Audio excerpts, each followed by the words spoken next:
Vous savez, ce matin, c'est intéressant, j'ai un message pour vous. Et c'est comme si, en fin de compte, Jérémie est allé dans ma chambre d'hôtel la nuit dernière et a vu ce que j'allais partager avec vous. Où il a ouvert mon cœur pour voir ce que j'allais partager. Parce que c'est exactement ce qu'il a parlé quand il a partagé la Sainte Seine. Et qu'il a partagé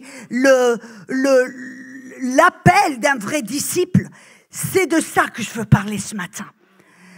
À quoi ça ressemble la vie d'un disciple? Et il y a, vous voyez, pendant les 2 ans du Covid, pour moi, ça a été une bénédiction, ça a été vraiment un salut, parce que je voyageais tellement que j'étais arrivée un petit peu où je me disais, mais j'étais un petit peu fatiguée. Quand le Covid est arrivé, j'ai eu 1 an à rester chez moi, à passer du temps avec le Seigneur. Et le Seigneur m'a parlé, c'était comme il a commencé à me parler de une des choses tellement importantes dont il m'a parlé, c'est que dans 7 ans, nous devons avoir une oreille pour entendre ce que l'Esprit du Seigneur veut nous dire. Vous savez, dans 16 fois différentes, que ce soit dans le livre de l'Apocalypse ou dans la parabole du semeur, Jésus lui-même continuellement répète cette même phrase, que celui qui a des oreilles pour entendre ce que l'Esprit de Dieu veut nous dire. Parce que nous sommes dans une saison, je suis persuadée que nous avons entamé une nouvelle époque de ce qu'on appelle le nouveau réveil. Nous sommes sur le seuil où nous avons déjà franchi ce seuil. Et vous et moi et nous tous, nous devons nous préparer pour être des agents de puissance. Et vous savez, on peut parler de la puissance de Dieu, de l'onction de Dieu. On peut tous être excités. Waouh! Mais il y a un prix à payer pour voir cette puissance. Je ne parle pas du salut, le salut est gratuit. Mais vous et moi, pour être des agents de la puissance et de l'onction de Dieu, il y a quelque chose que vous et moi, nous devons nous positionner, nous préparer. Et c'est de ça que Jérémie parlait ce matin. Et un de mes versets clés que le Seigneur m'a donné, et sur lequel j'ai médité, j'ai passé du temps, j'ai creusé, j'ai vraiment passé, c'est Galates chapitre 5, verset 20. Et c'était de ça que Jérémie parlait, cette vie de disciple. Et on voit l'apôtre Paul, qui était un agent de puissance, un homme qui a écrit les 2 tiers du Nouveau Testament, un homme qui a prêché l'évangile, a mis sa vie, en fin de compte, en danger, une fois, continuellement, où on voit que sa vie ne lui était plus, même importante, au point où il a dit, je ne sais pas qu'est-ce que c'est mieux pour vous si je reste ici, mais c'est mieux pour moi si je vais vers le Seigneur. Et il était, je ne sais pas lequel faire, bon, je crois que je vais rester ici, c'est parce que c'est mieux pour vous. Un mec qui a été torturé, un homme qui a été torturé, mis en prison, bref. Mais dans Galates chapitre 2, verset 20, il a dit quelque chose de tellement puissant. Il dit, j'ai été crucifié avec Christ. Et il a vu que l'important pour lui, cette importance d'apprendre, de savoir qu'il devait mourir avec Christ. Il dit, j'ai été crucifié avec Christ et si je vis, ce n'est plus moi qui vis, mais c'est Christ qui vit en moi. Et la vie que je vis maintenant dans la chair, je la vis par la foi du Fils de Dieu qui m'a aimé, qui s'est donné pour moi. Là, Paul nous révèle quelque chose de clé, parce qu'on peut parler de la puissance de Dieu, de l'esprit de résurrection, mais il n'y a pas de résurrection sans mort. Et la puissance de résurrection qui a coulé au travers de Paul, qui a coulé au travers des apôtres et des disciples qui ont mis même leur vie en danger, c'est cette puissance qu'ils goûtaient, qu'ils voyaient, qu'ils démontraient, qu'ils exprimaient, que les gens pouvaient voir parce qu'ils avaient compris ce verset.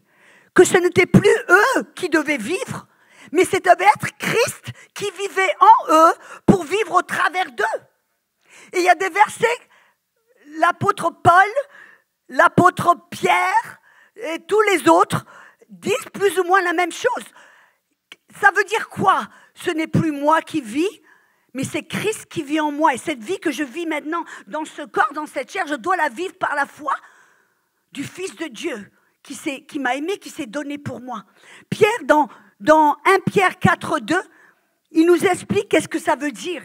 il dit, pour ne plus vivre le reste de son temps dans la chair pour les convoitises des hommes, mais pour la volonté de Dieu. Dans 2 Corinthiens 5, 15, Paul le répète, il dit, Jésus est mort pour tous, de façon ou afin que ceux qui vivent ne vivent plus pour eux-mêmes, mais qui vivent pour celui qui est mort et qui est ressuscité pour eux. J'aime bien ce même verset de Galates 2:20. Il y a une traduction anglaise qui ne l'est pas, je ne pense pas en français, s'appelle la traduction du message. Ça a été extrapolé, amplifié, imagé, pour vraiment nous donner le sens de ce verset. Écoutez ce que Galates 2:20 nous dit dans cette version du message.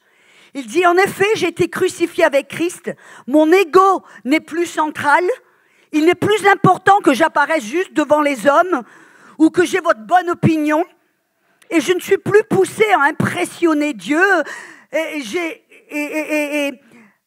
mais car Christ vit en moi, et la vie que vous me voyez vivre n'est pas la mienne, mais elle est vécue par la foi au Fils de Dieu, qui m'a aimé et qui s'est donné pour moi. Et c'est quelque chose que le Seigneur m'a continuellement demandé de regarder, de creuser, de méditer.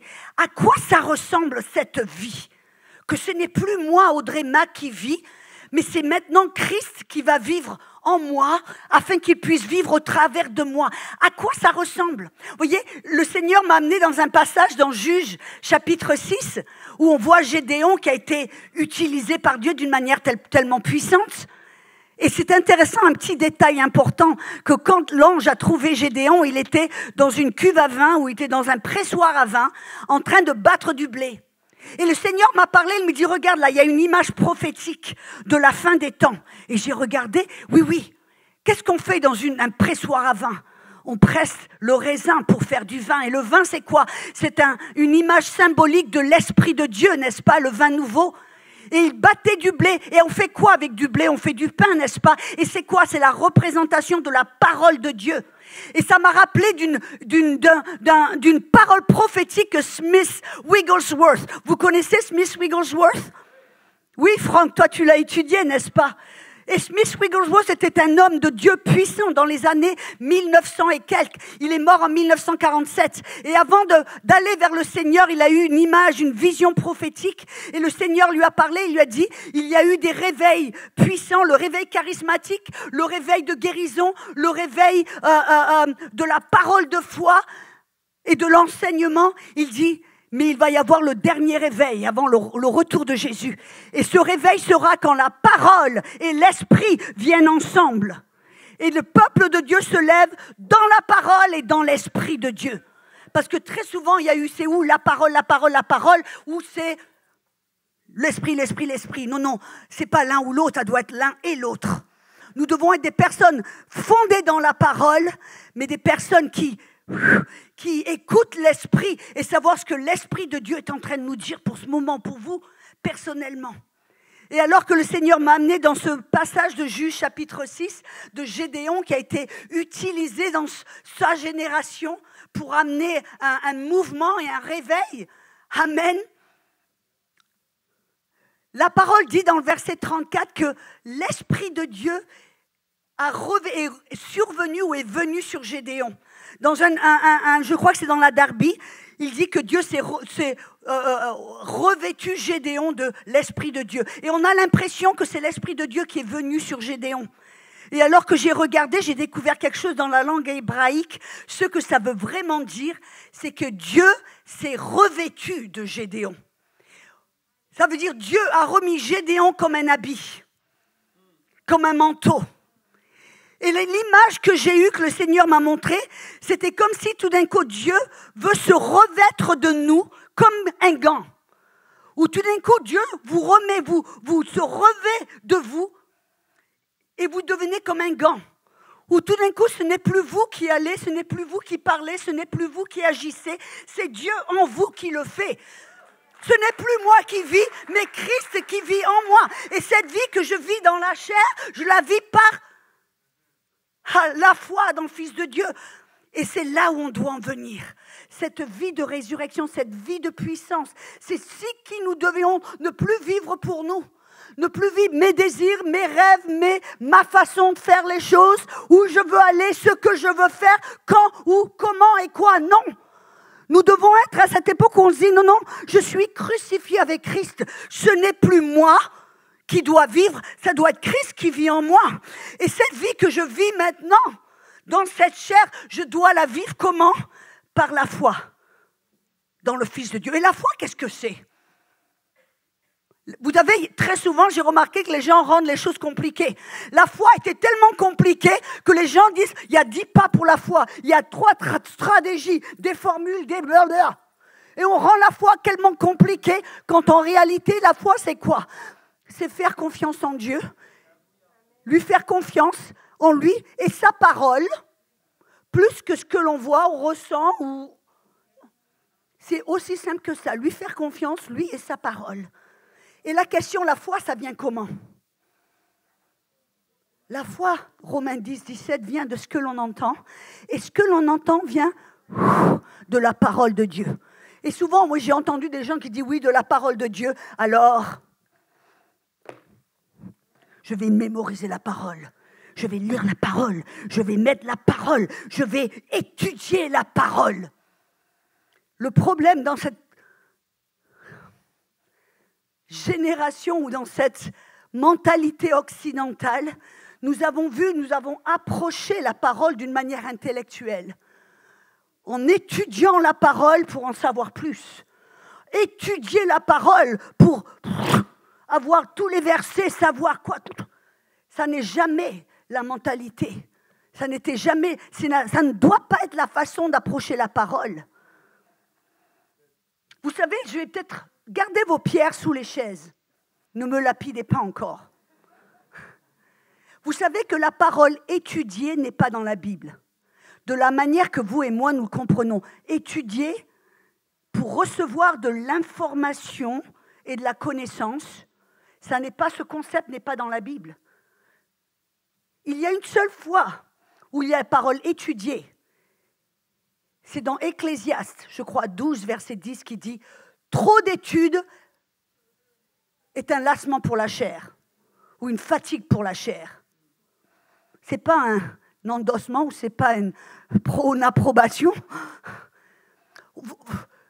Vous savez que vous et moi, quand on approche la parole, ce n'est pas simplement pour avoir de l'information, de la connaissance, c'est pour ouvrir la parole qui est le logos, la parole vivante, et pour commencer une relation avec un Dieu qui nous aime, pour lui parler, pour l'écouter, pour apprendre à le connaître et lui permettre de nous parler.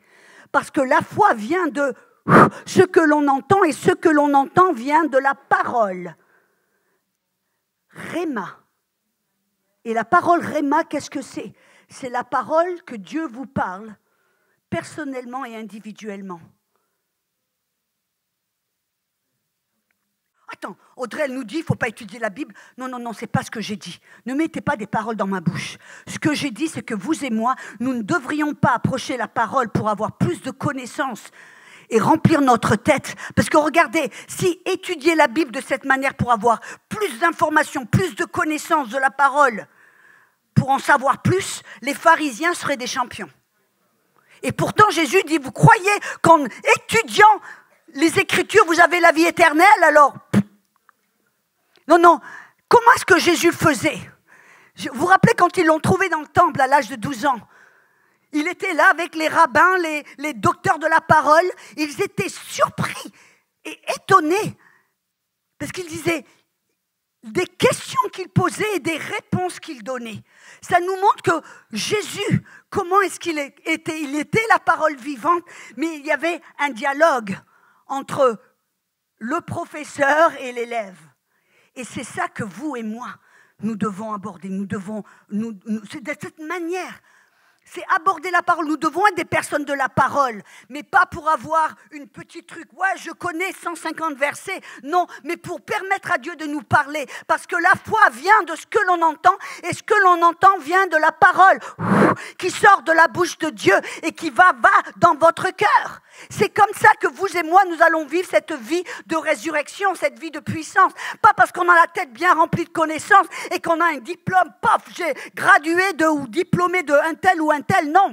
Mais parce que nous avons appris d'aller dans la parole pour parler à Dieu, écouter Dieu, entendre ce que l'Esprit veut nous dire, à façon que nous soyons au bon endroit, au bon moment pour faire ce que Dieu veut que l'on fasse, qu'il puisse nous utiliser comme un gant.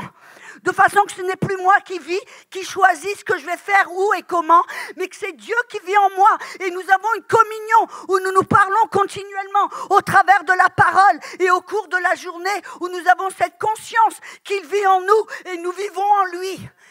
Et nous avons cette communion où nous l'écoutons et nous obéissons. Parce que c'est ce que Paul a dit, cette vie que je vis, je ne la vis plus pour moi. Mais c'est Christ qui vit en moi et au travers de moi, me revêtant comme un gant. De façon que cette vie que je vis dans la chair, je la vis comment ? En faisant confiance au Fils de Dieu qui me parle et que j'écoute. De façon que je fasse exactement ce qu'il veut que je fasse, que je sois là où il veut que je sois. C'est ça la foi. C'est tout simple. C'est parler avec Dieu, communier avec Dieu, écouter. C'est pour ça que vous vous rappelez dans Matthieu 4,4, Jésus a dit, l'homme ne vivra pas de pain seulement, mais de toute parole qui sort de la bouche de Dieu. Voyez, combien vous en connaissez de la parole que vous pouvez gagner au trivia de la Bible? Ça n'impressionne pas Dieu. Ne me regardez pas de cette manière bizarre. Ce qui impressionne Dieu, c'est que vous lui approchez de lui d'une manière vraie, authentique, réelle, sans hypocrisie en disant et lui parlant et l'écoutant, lui parlant, l'écoutant d'une manière telle, ça l'impressionne. Que ce n'est plus vous qui vivez, mais c'est Christ qui vit en vous et au travers de vous. Et vous savez, parce que nous faisons tous souvent, moi j'observe très souvent les gens qui rentrent, qui sont dans les églises, les gens sont épuisés. Parce que c'est une liste de 10, la méthode. Dans les églises, très souvent, on rentre tellement dans la méthodologie, dans les principes, et j'ai rien contre les principes, parce qu'il y a des principes magnifiques dans la Bible, mais si comme cela que nous vivons notre vie, au travers de méthodes et principes, nous perdons la vie. Et les gens sont épuisés. Et vous vous rappelez ce que Jésus a dit ? Jésus a dit, il dit, venez vers moi, vous qui êtes épuisés, car mon joug est facile, mon fardeau est léger. Jésus, il y a, et vous vous rappelez dans Hébreux 4, il dit, il y a un repos de sabbat pour le peuple de Dieu. Et celui qui rentre dans le repos se repose lui-même de ses propres œuvres, de ses propres efforts. Et quand vous regardez dans le contexte, dans Hébreux 3, dans Hébreux 4, à différentes reprises, je ne sais pas combien de fois, 5 fois, je ne sais pas, ça continuellement, l'auteur du livre des Hébreux dit, aujourd'hui, si vous entendez sa voix, obéissez et n'endurcissez pas votre cœur. Aujourd'hui, si vous entendez sa voix, obéissez et n'endurcissez pas votre cœur. Qu'est-ce que ça veut dire ? Ça veut dire que pour vous et moi, de rentrer dans ce repos, nous devons simplement écouter Dieu, obéir. Écouter, obéir. C'est comme ça, c'est ça la foi.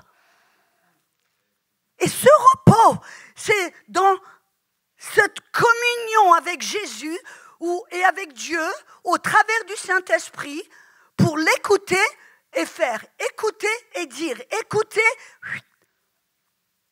Et le fait, c'est qu'on est dans le repos parce que tout d'un coup, le joug, la pression et le poids n'est plus sur vous. Elle est sur le Saint-Esprit. C'est à lui. C'est plus à nous d'essayer de découvrir et de deviner quoi, comment, où et quand. C'est simplement nous à écouter, obéir. Jésus est le berger, n'est-ce pas ? Sa responsabilité, c'est de guider les brebis. Nous sommes des brebis. Notre responsabilité, c'est pas de comment on va faire, où, quoi, comment. Non. Notre responsabilité, c'est d'écouter le berger et de suivre. Écouter, suivre. Écouter, suivre. Et là, tout d'un coup, le poids n'est plus sur nous. La responsabilité, ou je dirais la pression n'est plus sur nous. Et c'est là qu'on est dans le repos. Parce qu'on est dans le repos, puisqu'on vient pour se reposer, pour parler, pour écouter. Hop, voilà, on fait. Et tout d'un coup, on se trouve au travers d'une vie où il n'y a plus de pression, il n'y a plus de « ah, je dois, tu dois pas, tu t'as », où on est simplement dans une communion, à écouter le Saint-Esprit, à faire ce qu'il dit, à le suivre et à lui faire confiance.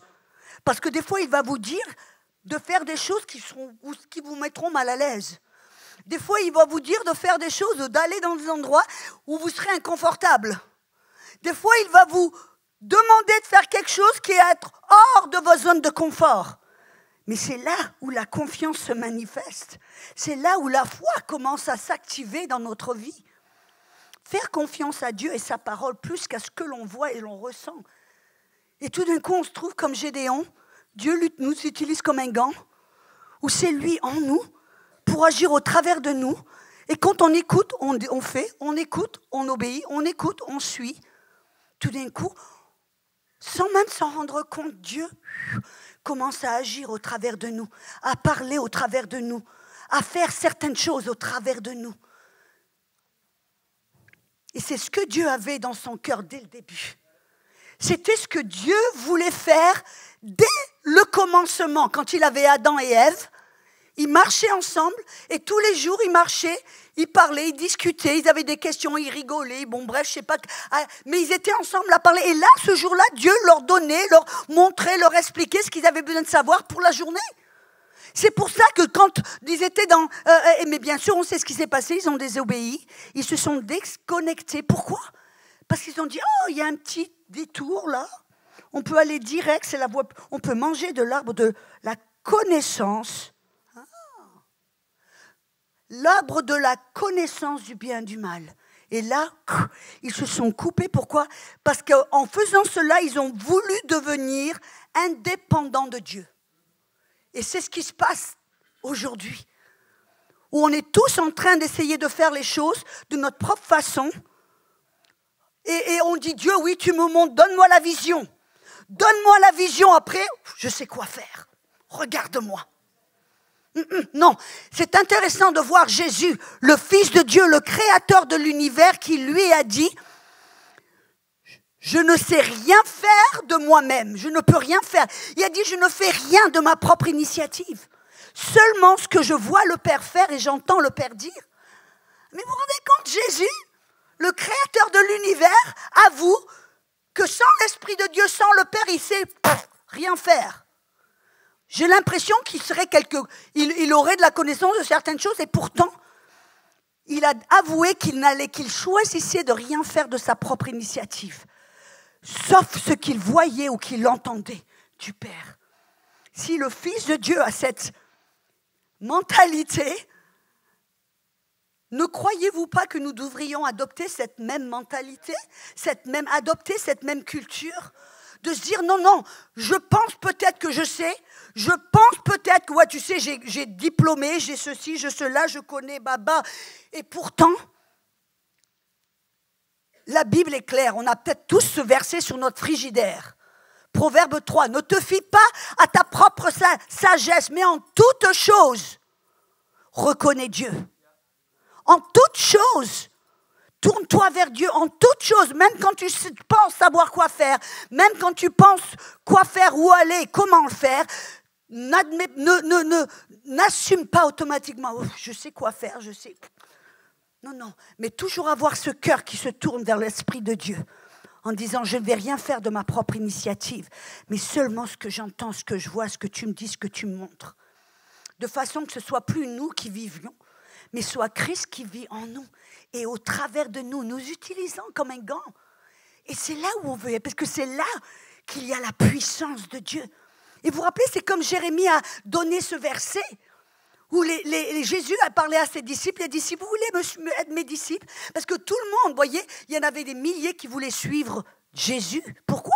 Parce qu'il guérissait, il pourvoyait à leurs besoins, il les réconfortait, ils se sentaient bien autour de lui. Ah, il y avait les milliers qui suivaient derrière Jésus. Mais tout d'un coup, Jésus a dit, il dit, ah non, si vous voulez maintenant passer de suivre Jésus à devenir mes disciples, vous allez devoir porter votre croix. Vous allez devoir choisir de mourir afin de sauver votre vie.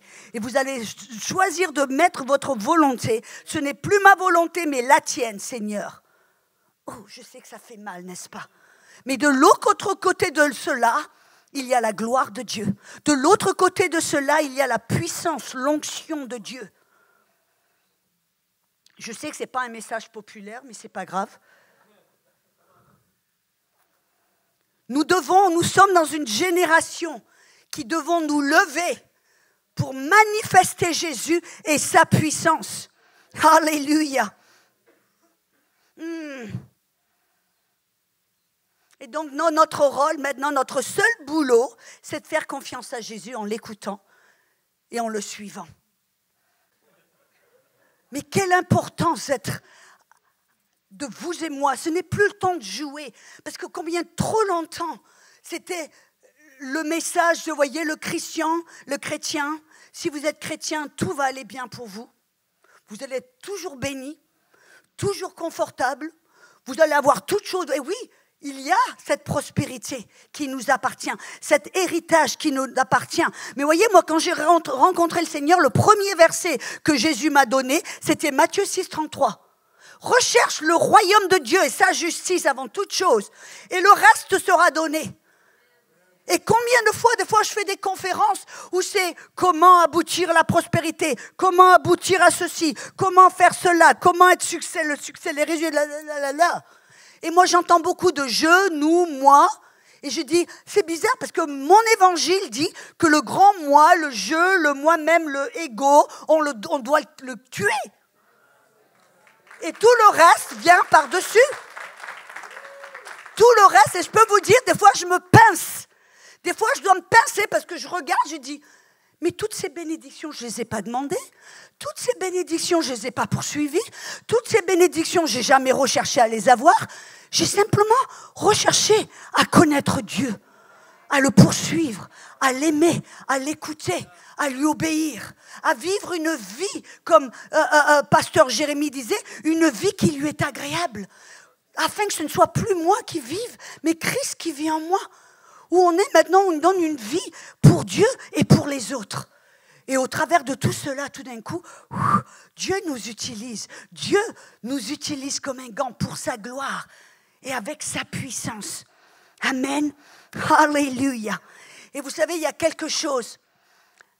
Alors que j'étais en poursuite pour savoir, Seigneur, je sais que nous entamons une époque où tu vas nous époustoufler. Tu vas il y a une parole, j'ai fait un message pour nos partenaires il y a quelques jours, une audio pour nos partenaires. J'ai regardé dans Ésaïe chapitre 9 où il dit un fils est né, un enfant est né, un fils nous est donné. Et après ça parle qu'il s'appelle merveilleux. Amen. Dieu tout-puissant. Et j'ai regardé, vous voyez, dans le français, ça ne se voit pas.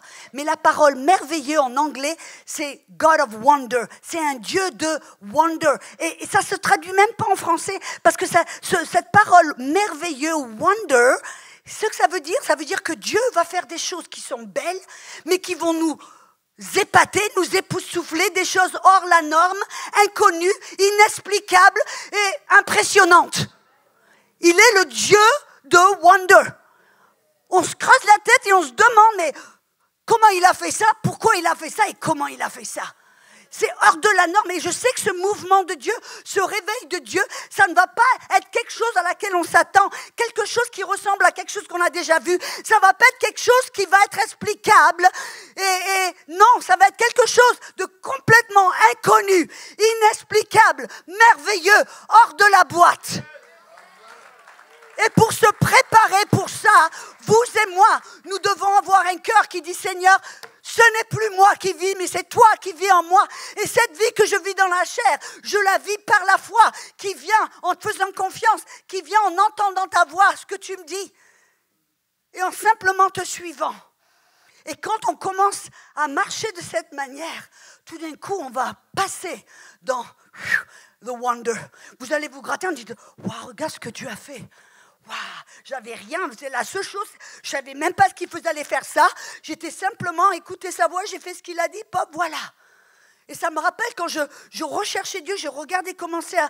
Il m'est arrivé quelque chose où Dieu m'a montré à quoi ça allait ressembler. Et comment est-ce que Dieu voulait nous utiliser d'une manière où ce n'est plus nous qui vivons, mais c'est Christ qui vit en nous et à travers de nous. Vous savez, je suis missionnaire. Comme pasteur Jérémie a dit, je voyage dans les 5 continents continuellement.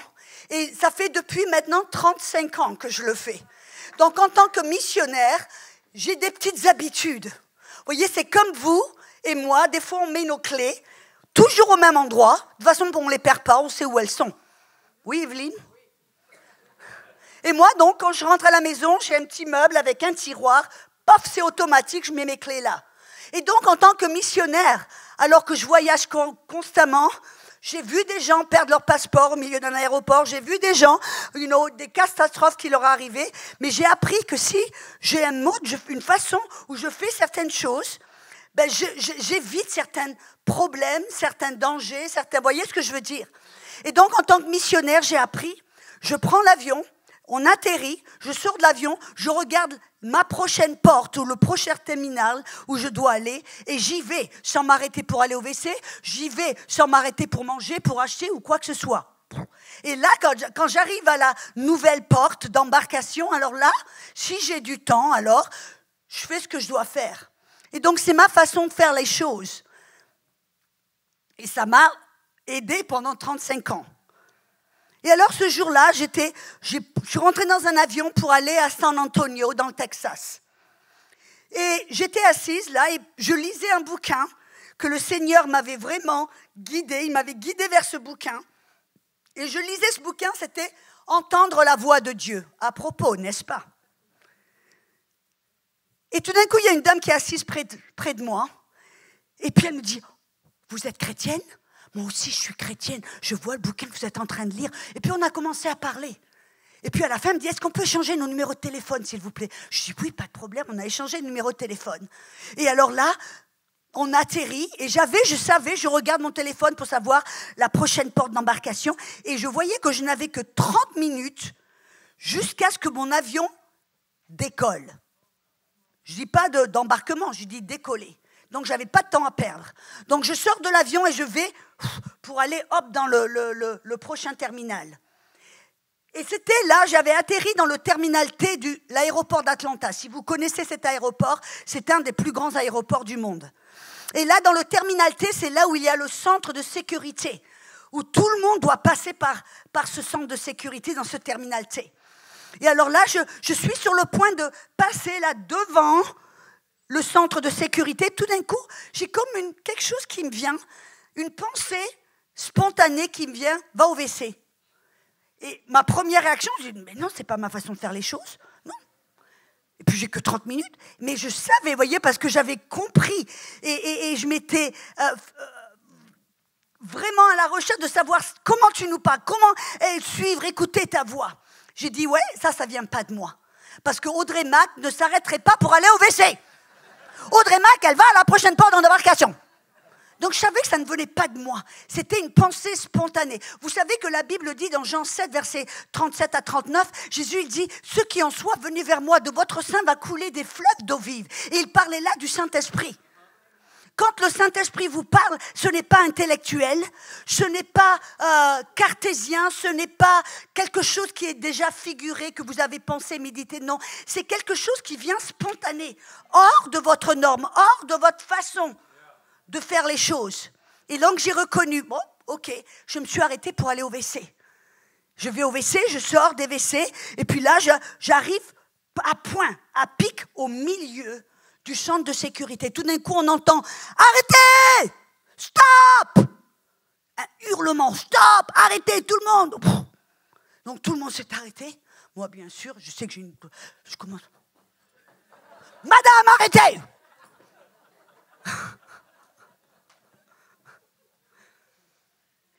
Et tout d'un coup, dans les quelques secondes qui ont suivi, on entend « Danger, danger, courez, cachez-vous, courez aussi loin !»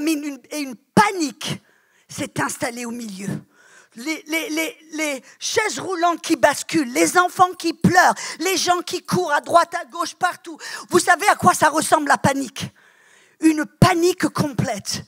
Mais vous savez, je savais que je ne devais pas réagir au monde des ténèbres et à la peur.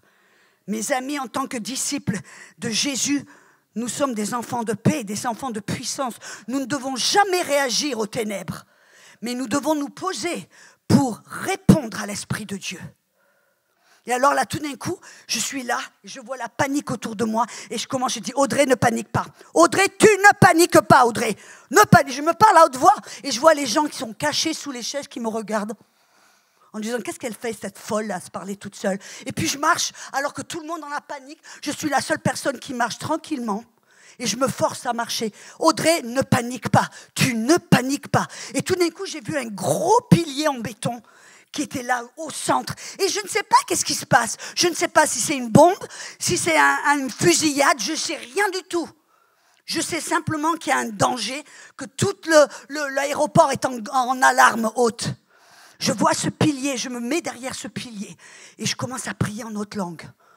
Pourquoi ? Pour écouter ce que le Saint-Esprit à ce moment-là veut que je fasse. Je prie en autre langue et tout d'un coup, une colère sainte monte sur moi, en moi.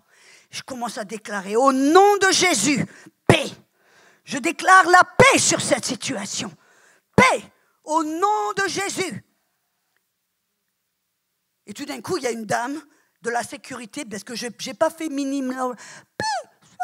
Non, je parlais avec... Elle a entendu une voix forte derrière le pied, elle est venue, madame, évacuez. Et ils m'ont fait tous évacuer sur le terrain d'atterrissage. Des milliers de personnes dehors à se geler le derrière, là, sur le plan d'atterrissage. Et on a attendu, je crois que c'est 3h à 3h30, sans savoir ce qui se passait. Et finalement, après 3h30, ils nous ont fait re-rentrer à l'intérieur en file de 1 à 1 derrière, repasser au travers de la sécurité pour aller plus tard trouver un avion. Et bien sûr, j'ai loupé je ne sais pas combien d'avions pour aller à San Antonio. Par là, maintenant, c'est la fin de la journée. Je monte dans l'avion et puis je monte dans l'avion et j'envoie un texto à cette dame qui était assise près de moi. Et je lui dis, madame, est-ce que vous vous êtes trouvée au milieu de cette grande panique, de ce truc-là, où est-ce que vous avez pu prendre votre avion? Et je lui ai texté, hop, je rentre dans mon avion, on décolle, on part. J'arrive à San Antonio, maintenant c'est tard dans la nuit ou tôt le matin, je dirais. J'arrive dans mon hôtel et je suis frustrée. Et parce que dans ma petite tête, en tant qu'enfant de Dieu, on est toujours au bon endroit, au bon moment, et tout va bien sur nous, ça roule comme des patins à roulettes. On est la prospérité, tout va bien. Regardez-moi, il n'y a jamais de problème parce que je suis chrétien. Et donc, je suis frustrée. Parce que je me dis, mais pourquoi? Qu'est-ce que j'ai fait? Et j'avais assez de sens de savoir que ce n'est pas la faute de Dieu. Et je me dis, mais Seigneur, qu'est-ce que j'ai fait qu'est-ce que c'est que j'ai fait pour louper? Parce que, évidemment, je ne me suis pas trouvée au bon endroit, au bon moment. Je me suis trouvée au milieu de ce problème-là. Qu'est-ce que j'ai fait qui n'était pas bien, Seigneur? Je suis en train de chercher, lui parler, me demander pourquoi est-ce que ça s'est passé de cette manière. Et alors que je suis dans mon hôtel, en train de ruminer un petit peu, je regarde mon téléphone et je vois le message de cette dame que j'avais texté auparavant. Elle me dit, Audrey, non. Elle me dit, je ne me suis pas trouvée au milieu de tout ce truc. Elle me dit, parce que j'étais de l'autre côté, près de l'escalateur, et j'ai pu descendre. L'autre côté de la sécurité, j'ai pu descendre, prendre le tram et puis aller à mon terminal. Et moi, dans ma tête, je me dis, ben oui, si tu ne t'étais pas arrêté au WC, ben tu serais de l'autre côté, tu aurais... Et tout d'un coup, je lis, et qu'est-ce que je lis? Elle me dit, mais plus tard, je me suis trouvée assise près d'une dame, j'ai rencontré une dame qui était juste derrière l'homme qui avait les armes à feu. Elle me dit, cet homme avait un sac avec lui, il a mis le sac, il a mis la main dans le sac, prêt à retirer. Et quand il a fait, il ne pouvait pas le retirer. Et tout d'un coup, l'arme à feu a été déchargée. Et tout d'un coup, c'est là où il y a eu la panique. Il dit, il essayait de sortir sa main du sac, il ne pouvait pas. Et il est devenu tellement frustré, regardez autour, il a pris le sac, il a couru hors de l'aéroport. Plusieurs jours plus tard, ils l'ont attrapé. C'était un homme qui était condamné, qui était sorti de prison pour meurtre. Combien de meurtres, je ne sais pas. Et pensez-vous qu'il était là à l'aéroport avec un sac rempli d'armes à feu, parce que simplement, non, son intention était de tuer autant de personnes que possible. Regardez ce que Dieu a fait. Ce n'était pas Audrey Mac, c'était simplement Dieu en Audrey Mac qui a tout d'un coup a dit « Va au WC ». Je ne savais pas du tout ce qui se passait. J'ai simplement entendu, fait confiance, suivi sa direction pour me trouver au bon moment, au bon endroit, pour arrêter ce que l'ennemi allait faire et voulait faire. Pour amener la présence de Dieu au milieu des ténèbres. Pour amener la paix de Jésus au milieu d'une situation qui aurait pu se finir avec de je ne sais pas combien de personnes mortes ou blessées. Et le Seigneur m'a montré, il me dit, voyez, c'était pas toi qui vivais, c'était moi qui vivais en toi. Et cette voix, cette vie que tu as vécue à ce moment-là, c'était par la foi qui est venue de ce que tu as entendu. Une petite parole toute innocente qui paraissait pas grande. Vous voyez, c'était pas « Audrey, tu t'arrêtes au WC ». Non, c'était une pensée spontanée qui était hors de ma norme, hors de ma façon de faire les choses. C'est là où je l'ai reconnue. Et simplement en écoutant et en suivant, je me suis trouvée au bon endroit. Parce que j'ai découvert qu'être un disciple de Jésus-Christ, ce n'est pas toujours tout bien pour nous. Parce que ce n'est plus nous qui vivons. Ce n'est pas pour nous, pour notre bien, pour notre jour. Oui, Dieu veut nous bénir. Dieu va nous prospérer. Dieu va le faire. Aucune question à ce sujet. Si notre cœur se dit, Seigneur, ce n'est plus moi qui vis, mais c'est toi qui dois vivre en moi.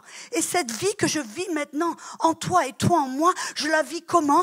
Par la foi qui vient, en faisant confiance, en entendant ta voix. Peu importe si je comprends, peu importe si ça n'a aucun sens.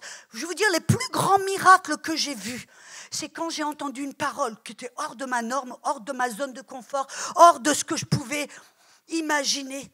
Comme une fois, je me rappelle, j'étais en Inde et j'ai enseigné dans une école biblique sur la guérison et des centaines de personnes, d'étudiants sont venus. Et puis il y avait tellement que je ne pouvais pas prendre du temps pour chacun. Donc j'ai imposé les mains. Et tout d'un coup, je vois un jeune homme qui avait des lunettes si épaisses, on aurait dit des bouteilles de Coca-Cola. Ses petits yeux étaient tout petits. Et je suis passée à côté de lui tout d'un coup. J'ai imposé, mais j'entends, va cracher dans ses yeux. Je me suis dit, ça ne vient pas de moi. Et tout d'un coup, vous voyez, quand Dieu vous parle, le diable vient immédiatement pour déterrer la semence. En disant, mais tu te prends pour qui ? Tu te prends pour Jésus. Et puis j'ai dit tout d'un coup, je dis, ah oui, tu vois, je me sens, tu te sens pourquoi ? Tout d'un coup, j'ai réalisé, j'ai dit, mais oui, c'est ça, je me prends pour Jésus, parce que Jésus est en moi. Je suis retournée, j'ai pris les lunettes du jeune homme, je lui ai craché dessus. Qu'est-ce qui s'est passé ? Rien. Je me suis sentie comme ça. Je lui ai redonné les lunettes, je suis partie. C'est l'après-midi, quelques heures plus tard, il revient vers moi complètement guéri. Waouh! Une autre fois, je fais une conférence de pasteur. En Inde et puis il y a cette petite dame qui vient. Tu te rappelles, Fred? You remember Fred? In Hyderabad. Une petite dame qui vient avec un gros bidon. Et je me suis dit, oh, elle est enceinte. Puis mais son visage était rempli de tourments, de douleurs. Elle prend ma main et puis elle les met sur son ventre. Je la regarde, je lui parle, mais je ne la comprends pas. Elle parle un dialecte. Et tout d'un coup, j'entends le Saint-Esprit qui dit, tape-lui dans le ventre. Je dis, qu'est-ce qui se passe? Elle est enceinte, je lui tape dans le ventre. Merci Seigneur qu'en Inde, il n'y a pas de poursuite, comment on appelle ça, des conséquences légales. Et donc j'étais dormie alors. Pah! Ses yeux, vous avez déjà vu les dessins animés? Quand les yeux font... C'était comme ça. J'ai pris un pas en arrière, j'ai dit, oh là là, c'était... 3 jours plus tard, à la fin de la conférence, elle vient vers nous pour témoigner qu'elle avait le cancer de l'estomac ou je ne sais pas quoi.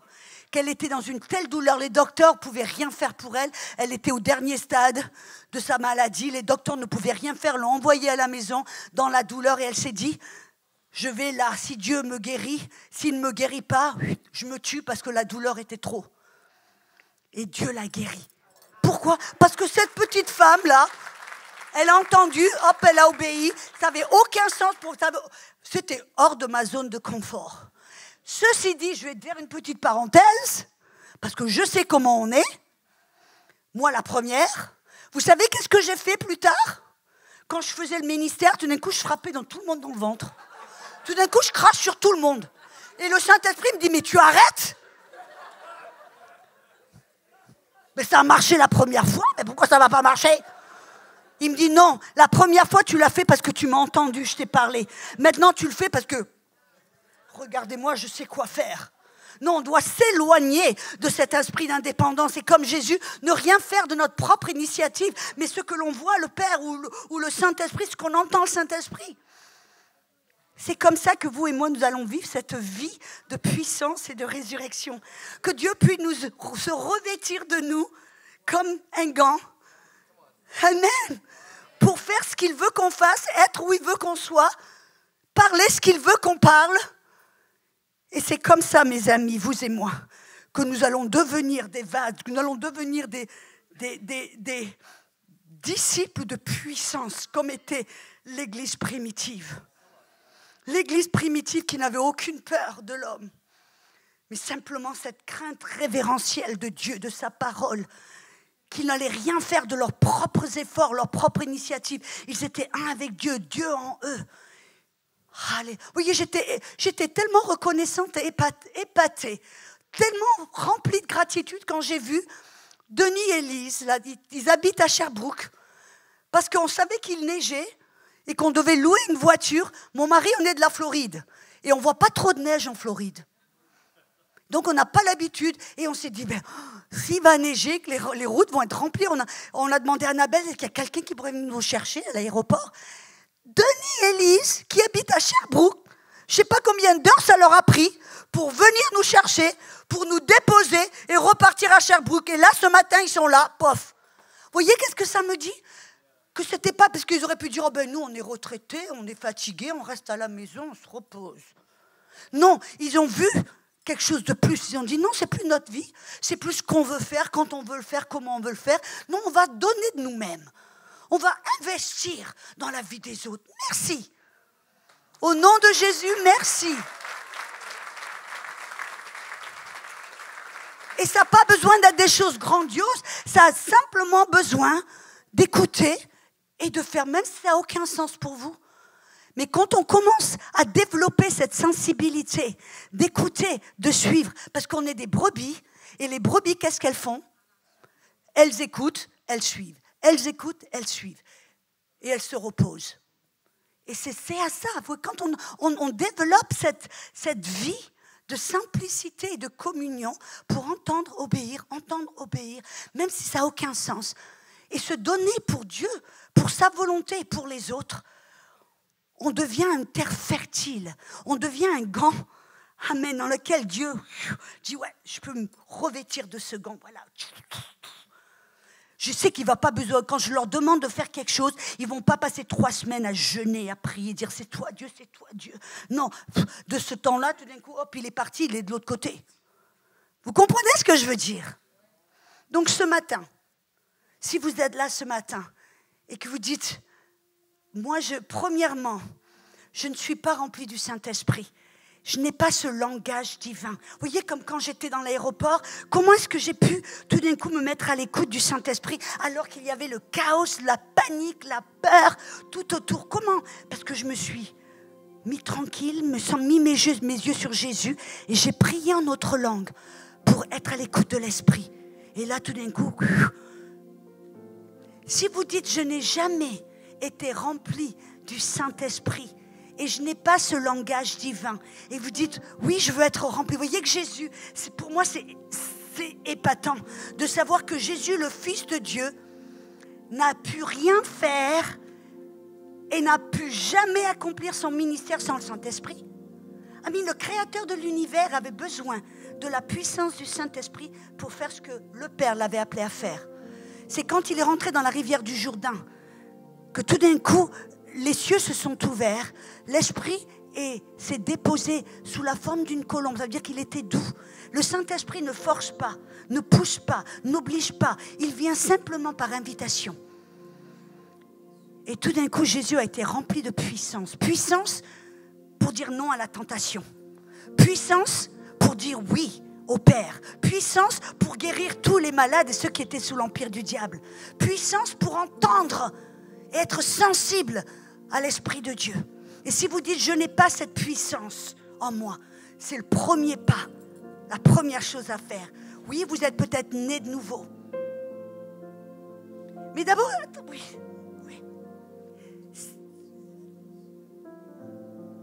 Si vous êtes ici, je vais oser le faire.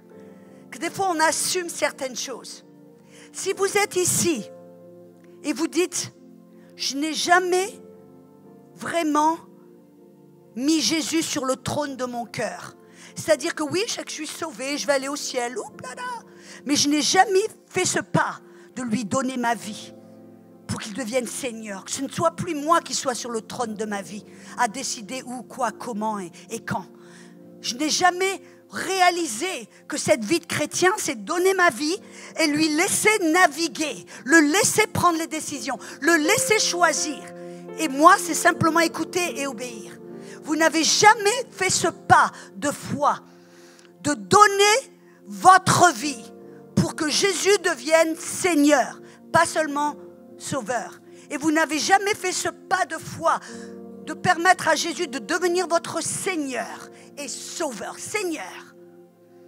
Et vous dites, oui, aujourd'hui, je veux faire partie de cette dernière vague de puissance avant le retour de Jésus. Je veux m'arrêter de jouer, je veux maintenant mettre les choses au point. Que Jésus devienne mon Seigneur, qu'il prenne les décisions. Et vous dites, oui, je le veux.